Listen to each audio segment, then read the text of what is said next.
मताफ के अंदर कंकरों पर पेशानी रख के एक बंदा जारों के तार रो रहा है और क्या कहता है, अल्लाह मुझे माफ कर दे वरना कयामत के दिन मुझे नाबीना उठाना, तेरा क्या तेरे बंदों का सामना भी नहीं कर पाऊंगा। इतने दर्द से रोता है कि चलने वालों के कदम रुकते हैं। सर पे कपड़ा डाला है, जारों के तार सिसकियां ले लेके हिचकियां ले लेके रोता है। कोई उसके पास खड़ा हो गया, उसकी कमर पे हाथ फेर के कहता है, हौसला रख, अल्लाह बड़ा करीम है, अल्लाह माफ कर देगा। खैर जब वो शख्स रो रो के आहुजारी करके अपने रब की हुजूर ये तमन्नाएं करके उठ के जाने लगा, तो इस शख्स को शौक था कि मैं देखूं ये है कौन, इतना खौफे खुदा, इतना डर रहा है, पता नहीं कौन है, क्या गुनाह कर बैठा है। लेकिन जब उस साहिब ने सर उठाया तो इसकी चीख निकल गई, फायजा हुआ शेख अब्दुल कादिर जीलानी। तो ये जारों के तार रोने वाला शेख अब्दुल कादिर जीलानी था। सारी जिंदगी खिदमत खल्क में बसर हुई, अल्लाह के हकाम बजा लाते हुए, लेकिन खौफ खुदा खशियत इलाही का आलम ये। हजरत जुनैद बगदादी के पीर हैं हजरत सिर्री सक्ती रदी अल्लाह ताला अन्हु, रिश्ते में मामू भी लगते हैं। तो हजरत जुनैद बगदादी को हजरत सिर्री सक्ती रदी अल्लाह ताला अन्हु ने एक दिन वसीयत की। हजरत जुनैद कहते हैं मेरे पांव तले से जमीन सिरकने लगी, फरमाने लगे, बेटा जब मैं मर जाऊं तो मेरी कब्र बगदाद से बाहर बनाना। मैंने पूछा हजरत क्यों, लोग तो बगदाद में दफन होने को तरसते हैं। कहा मेरी बदआमालियों की वजह से बगदाद की मिट्टी मेरी लाश कबूल करने से इनकार न कर दे। अल्लज़ीना यबीतूना लिरब्बिहिम सुज्जदन व क़यामा, ये वो लोग हैं जो अपनी रातें सजदे में और क़याम में बसर करते हैं। हम तो 4 नमाजें तसलसल से पढ़ लें तो बेनमाजियों को हकीर समझने लग जाएं, लेकिन ये क्या है, जिंदगी जिक्र फिक्र में गुजरती है, सजदा कयाम में रातें बसर होती हैं। लेकिन अर्ज क्या करते हैं, मालिक हमसे जहन्नम का अज़ाब फेर दे। आओ मैं और आप अपने गिरेबान में झांकें, अपने मन में उतरें। अल्लाह ने हमें कितनी नेमतें अता की हैं, क्या कुछ नहीं अता किया। हमारी रातें क्या कयाम और सजदों में बसर होती हैं। हमारी 5 नमाजें भी पूरी हैं। अगर हमारी 5 नमाजें भी पूरी नहीं और सजदा और कयाम भी हमें नसीब नहीं है तो फिर अफसोस है हमारे जीने पर। जब किसी से प्यार पैदा होता है तो फिर ये आरज़ू मचलती है कि मैं उसके होंठों से सुनूं कि मैं तुमसे प्यार करता हूं। तो बंदा हो के प्यार रब से करता है तो फिर दिल में आरज़ू तो मचलती है कि कानों में कोई नगमे रस बोले और कोई मुझे कहे कि तुम प्यार करते हो तो वो भी तुमसे प्यार करता है, तो जिंदगी की सारी थकन उतर जाए। तो कहा कि ये सुनना चाहते हो ना, ये आरज़ू है ना तुम्हारी रत जगे, तुम्हारी रातों की तन्हाइयों में सजदे, तुम्हारा दिन रात रुकू कयाम और तुम्हारा उसके हुजूर पेचो ताब और इस्तराब, और जिंदगी का ये सारा तुम्हारा लफ्ज़ नशर उसकी ज़ात की रिज़ा के लिए है ना। तुम चाहते हो कि हमारा रब हमसे राज़ी हो जाए। कभी काबे के चक्कर काट रहे हो, कभी पत्थरों को चूम रहे हो, हजर अस्वद को चूम रहे हो, कभी मुल्तज़म पे लिपट लिपट के आहुजारियां करते हो, कभी मताफ पे पेशानी रगड़ते हो और कभी हतीम में रोते हो। तुम इसी तड़प में हो ना, यही बताना चाहते हो ना कि हम तुझसे प्यार करते हैं, यही बताना चाहते हो ना कि हम तुझसे मोहब्बत करते हैं। कभी सहरी के वक्त मुसल्ला बिछाते हो, तुम्हारे आंसू मुसल्ले में जज्ब होते हैं और मुसल्ला भीग जाता तुम्हारे आंसुओं से। कोई देख नहीं रहा होता लेकिन तुम्हारे दिल से ये हूक उठती है, जिसके लिए ये आंसू जज्ब हो रहे हैं वो तो देख रहे हैं ना। तुम्हें यकीन होता है लेकिन मोहब्बत में अजब तकरार की खू है। कहो ना कि मुझे तुमसे मोहब्बत है, तो फिर ये खू जो तबा के अंदर है, बंदा सुनना चाहता है, वो बेताबियां उसे तंग करने लग जाती हैं, उसके अंदर उदासियां पैदा होती हैं कि यार मैं तो उससे प्यार करता हूं, मैं तो उससे मोहब्बत करता हूं, वो भी करता होगा, ये तो यकीनन उसने मुझे तौफीक सजदा नसीब ही तब की है, लेकिन मैं भी तो सुनना चाहता हूं कि वो मुझसे प्यार करता है। मेरे सजदों का मुल डाला उसने। अगर मैं गली गली की खाक छानी और नगर नगर घूम के उसके हरम के चक्कर काटे और दीवाना वार घूमा तो वो भी तो कहे मुझे तेरे चक्कर आशिक़े ज़ात नजर आ रहे हैं और मैं तुझे पसंद करता हूँ, तू चक्कर काट रहा है, मेरे हरम का तवाफ कर रहा है, मैं तेरे ऊपर रहमतें नछावर कर रहा हूँ। तो सुनना चाहता है बंदा कि वो भी कहे कि हाँ तेरी मोहब्बत कबूल हुई, तेरी मोहब्बत मुराद को पहुंची। तो आवाज़ आई, तुम ये चाहते हो ना कि वो भी तुमसे मोहब्बत का इजहार करे और ऐलान करे और उसकी मोहब्बत का तुम्हें यकीन तो है लेकिन वो मजीद जो है वो इज़ान यकीन के सांचे में ढल जाए। तो कहा कि ये अगर तुम चाहते हो तो तुम एक तरीका बताता हूँ, तुम मोहब्बत का जवाब चाहते हो, तुम उन सजदों का जवाब चाहते हो, तुम तवाफ और उन चक्रों का जवाब चाहते हो, तो तुम्हें बताता हूँ मेरे रसूल की चौखट पे आओ और इनकी इत्तिबा करो, इनकी इत्तिबा करो। तुम निकले तो मोहब्बत करने थे, तुम आशिक जार बने थे, लेकिन युहिब्बुकुमुल्लाह, वो खुदा हो के तुमसे मोहब्बत करेगा। अच्छा, यहाँ मैं एक और जुमला कहना चाहूँगा, वो ये कि यहाँ जिक्र किया गया हुजूर की इत्तिबा का, तो इत्तिबा से कबल भी मोहब्बत, इत्तिबा के बाद भी मोहब्बत। कुल इन कुंतुम तुहिब्बूनल्लाह फत्तबिऊनी युहिब्बुकुमुल्लाह, यानी इत्तिबा से पहले भी मोहब्बत, इत्तिबा के बाद भी मोहब्बत। तो कोई इत्तिबा लालच में भी होती है, किसी गरज में भी होती है कि मैं इसकी बात मानूं तो मुझे ये मिलेगा, लेकिन कहा कि तुमने मेरे रसूल की इत्तिबा ऐसी करनी जिसके आगे भी मोहब्बत हो, जिसके पीछे भी मोहब्बत। जब तुम मोहब्बत के दायरे में रह के इत्तिबा और फरमा बरदारी और इनक़ियाद और अताअत के जुमरे में आ जाओगे, तो फिर तुम तो निकले थे रब से प्यार करने के लिए, लेकिन वो रब हो के खुद कहता है मैं अब तुमसे प्यार करता हूं, और दरमियान में इत्तिबा मेरे हुजूर की आई। ये माइक जिस कंपनी ने बनाया है, जब हम मार्केट से खरीद के लाए थे तो इसके साथ एक छोटी सी बुक भी आई थी जिसमें यह बताया गया था कि इसको हमने इस्तेमाल कैसे करना है, खराबी की सूरत में इसकी इस्लाह कैसे होगी, और अगर उसके मुताबिक हम इसको इस्तेमाल करें, जिस तरह की बैटरी इसके अंदर आनी चाहिए तो वो डालेंगे, तो देर तक इसके फ़वाइद और समरात हासिल करते रहेंगे। लेकिन अगर हम उस किताब को जो इसके साथ हमें मिली थी, जिस कंपनी ने इसे बनाया है, तो इसका तरीका इस्तेमाल साथ बताया, उस किताब को फाड़ के फेंक देंगे या उसको लपेट के कहीं ऊंची जगह पे रख देंगे और इसको अपनी मर्जी से चलाना चाहेंगे तो फिर अपनी मर्जी से हम इससे फ़ायदा हासिल नहीं कर पाएंगे। थोड़ा वक्त फ़ायदा हासिल होगा लेकिन नतीजा कुछ भी नहीं होगा। तो जो कंपनी कोई चीज़ तैयार करती है तो उसका तरीका इस्तेमाल भी साथ छोटी सी बुक की सूरत के अंदर आपको देती है। तो जिस मालिक ने हज़रत इंसान को बनाया है, उसने साथ किताबुल्लाह को भी भेजा है कि इसको पढ़ते जाओ और अपनी ज़िंदगी को संवारते जाओ। उसके मुताबिक ज़िंदगी गुजारेंगे तो ज़िंदगी सौखी होगी, और अगर ज़िंदगी अपनी ख्वाहिश पे गुजारेंगे और गुलाफ में लपेट के कुरान मजीद को ऊपर रख देंगे और वहाँ से देख करके इसको ऑपरेट नहीं करेंगे इस जिस्म को, तो फिर नतीजा वही होगा जो अमूमी तौर पे मुतवक्के है। तो इसलिए अत्तमस्सुक बिकिताबिल्लाह, अल्लाह के बताए हुए तरीक़ा हयात के मुताबिक ज़िंदगी गुजारना हो तो कुरान मजीद के बगैर एक कदम भी नहीं चला जा सकता। गर तू मी खाही मुसलमान जीस्तन नेस्त मुमकिन जुज़्ब कुरान जीस्तन, अगर तू मुसलमान बन के जीना चाहता है तो कुरान मजीद के बगैर एक कदम भी नहीं चल सकता। तो इस किताब के साथ तमस्सुक इख्तियार करने की तलकीन की। अल्लाह के महबूब ने इरशाद फरमाया कि मैं तुम्हारे अंदर दो भारी चीज़ें छोड़ के जा रहा हूँ, उनको मजबूती से थाम लोगे तो कभी गुमराह नहीं होगे। अव्वलुहुमा किताबुल्लाह, उनमें से पहली चीज़ अल्लाह की किताब है। फीहिल हुदा वन नूर फखुज़ू बिकिताबिल्लाहि वस्तमसिकू बिही, उसमें हिदायत है, रोशनी है, उसको मजबूती से पकड़ लो, अच्छी तरह से थाम लो, तुम गुमराह नहीं होगे। यार जो शख्स नाबीना है उसे क्या पता कि ये फूलों की बहारें क्या होती, जो पैदाशी नाबीना है उसे क्या पता है कि आसमान पर बज़्म कवाकब के रंग क्या है, उसे तितली के परों में कुदरत की सन्नाई का क्या अंदाजा हो सकता है, उसे मोर के परों में रंगों की मीनाकारी का क्या अंदाजा हो सकता है, उसे फूटते झरनों, बहती नदियों और कौसे कज़ा की रंगीनी और धनक की शोखियों का लुत्फ कैसे नसीब हो सकता है। उसको क्या पता हुस्न क्या होता है, उसको क्या पता जमाल क्या होता है। इसी तरह जिसके दिल की आंख अंधी है उसे क्या पता है कि जमाल खुदा क्या होता है, उसे क्या पता है कि सजदे की लज्जत क्या होती है, उसे क्या पता है रुकू और क़याम का मजा क्या होता है, उसे क्या पता है कि रोजे का सुरूर क्या होता है। तो अगर हम अपने दिल के मैल उतारेंगे तो दिल की आंखें खुलेगी तो फिर जिंदगी का लुत्फ आना शुरू होगा, फिर पता चलेगा इस्लाम क्या है, फिर पता चलेगा दीन क्या है। अल्लाह अकबर। इसीलिए कुरान का मन काना फी हाज़िही आमा फहुवा फिल आखिरति आमा व अदल्लु सबीला, जो दुनिया में अंधा रहा कल क़यामत के दिन भी नाबीना उठाए। उससे इन आंखों की बेनूरी मुराद नहीं है, दिल की बेनूरी मुराद है। इकबाल ने कहा था दिल बीना भी कर तलब खुदा से, कि आंख का नूर दिल का नूर नहीं, आंख का नूर और है, दिल का नूर और है। तो जिस तरह आंख बेनूर हो जाए, आंख पर धुंध, जाला, कुकरे और सफेद और काला मोतिया उतर आए, तो हम सब कुछ बेच करके भी आंखों का नूर खरीदने की कोशिश करते हैं। तो यार कभी उजड़े हुए दिल का भी तो इलाज करवाओ।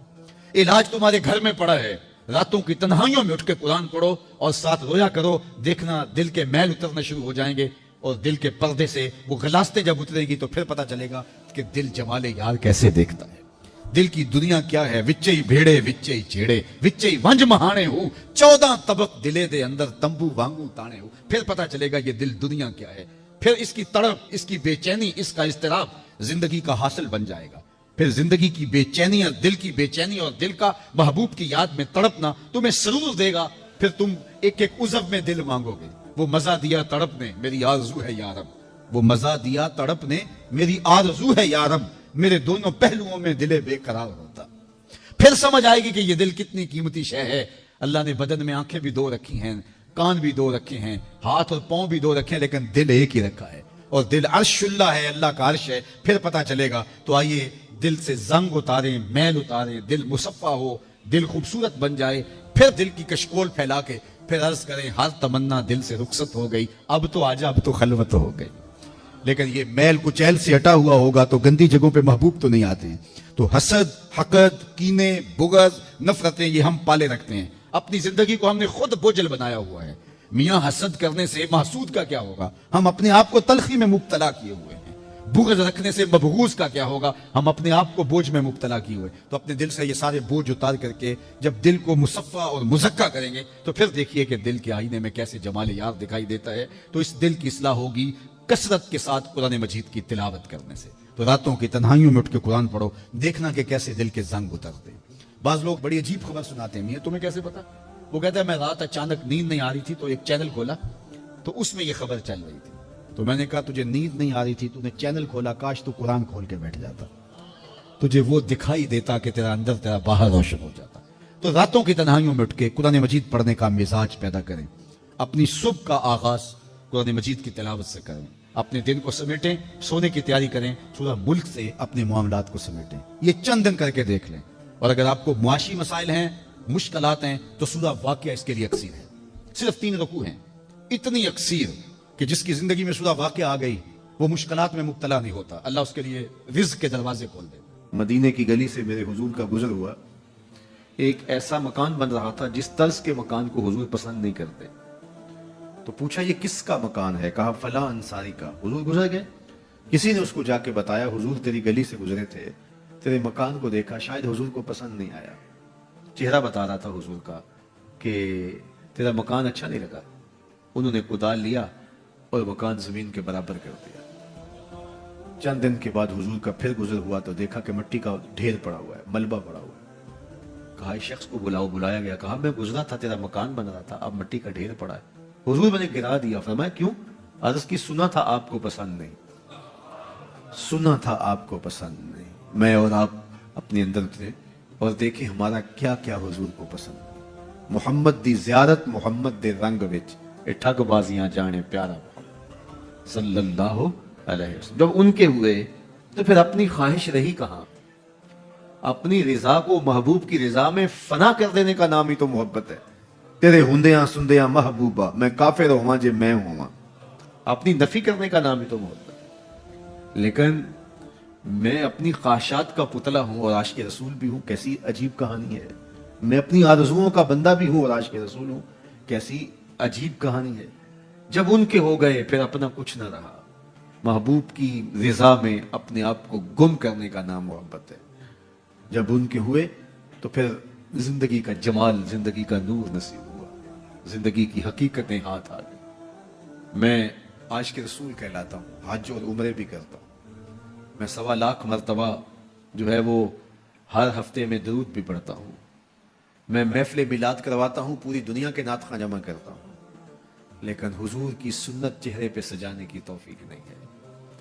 मुझे हुजूर अलैहिस्सलातु वस्सलाम के बताए हुए तरीके को इख्तियार करने की जरूरत नहीं है। साहिब सोचें, कहीं आप अपने आप से धोखा तो नहीं कर रहे? उनसे तो नहीं किया जा सकता। उनसे धोखा कौन करे? वो तो जानते हैं कौन कहां खड़ा है।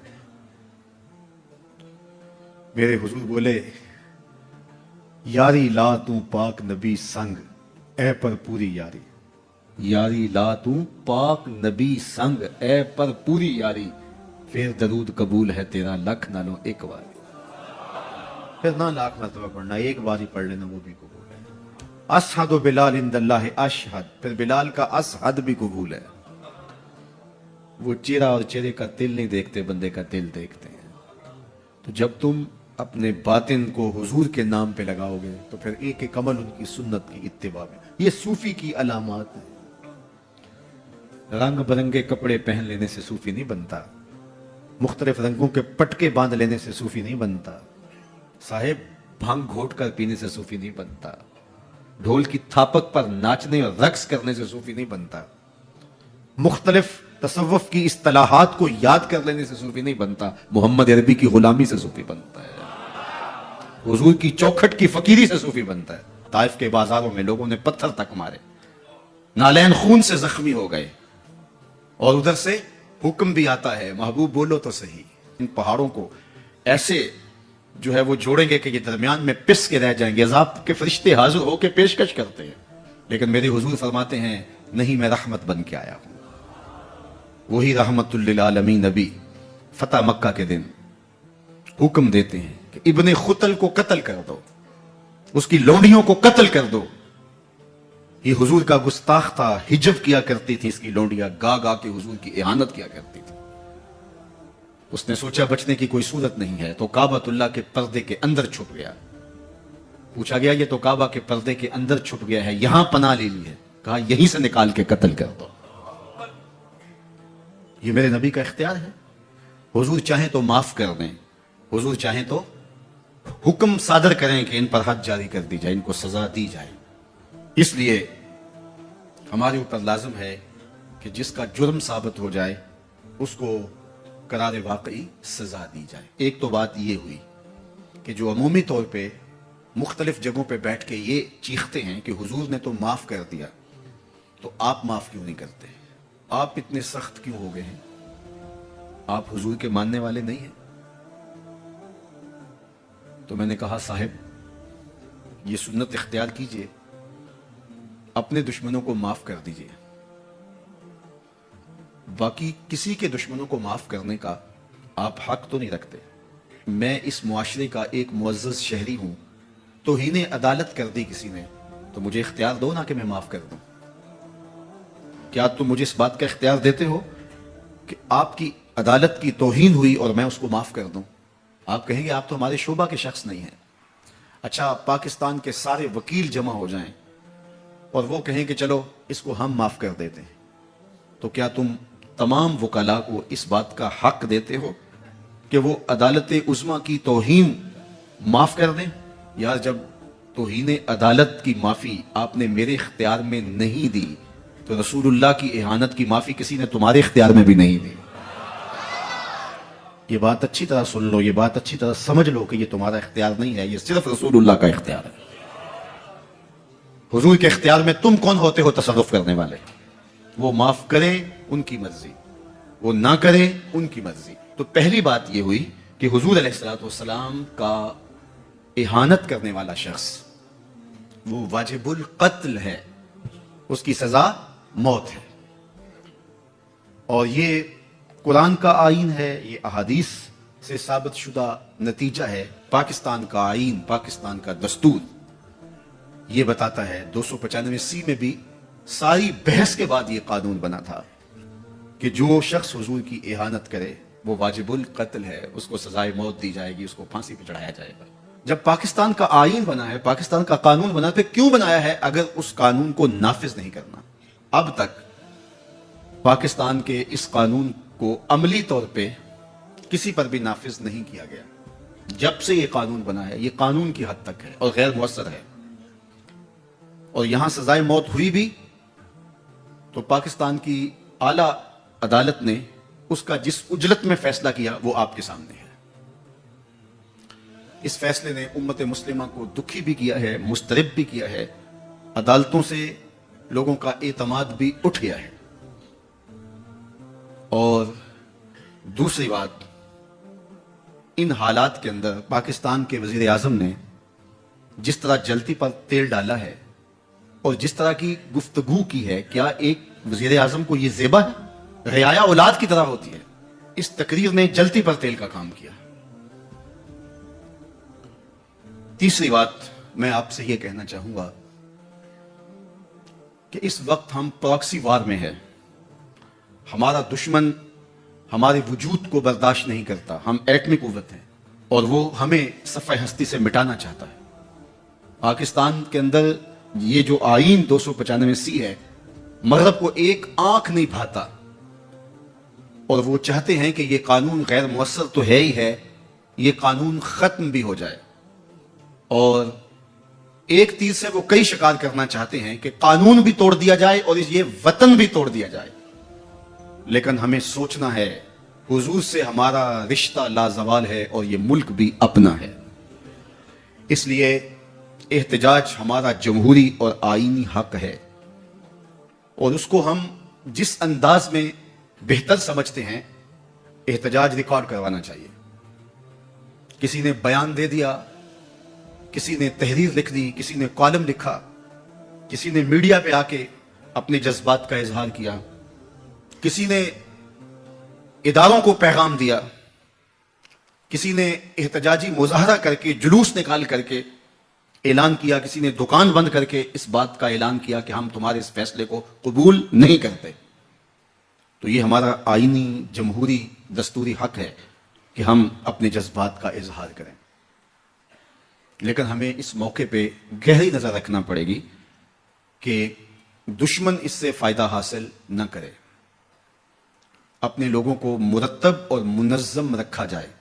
جذبات کے اس ماحول کے اندر بھی ہم اپنی گفتگو کو پورے غور و فکر کے ساتھ تول کے بولنے کا مزاج بنائیں، تاکہ ملک کے اندر کوئی ایسی صورتحال پیدا نہ ہو. اللہ میرے وطن کی حفاظت کرے اور ہم سب کو حضور علیہ الصلوۃ والسلام کے ساتھ لازوال محبتوں کا جو رشتہ ہے اس کو نبھانے کی توفیق دے. حضور کے سامنے حشر کے دن ہم شرمندہ نہ ہوں. ہم سجنا دے مار مکایا تے میں اتھرو بن کے ڈل گئی. ایک مایا تیری یاد نہ بھول دی، باقی ہر شے جگ دی بھول گئی.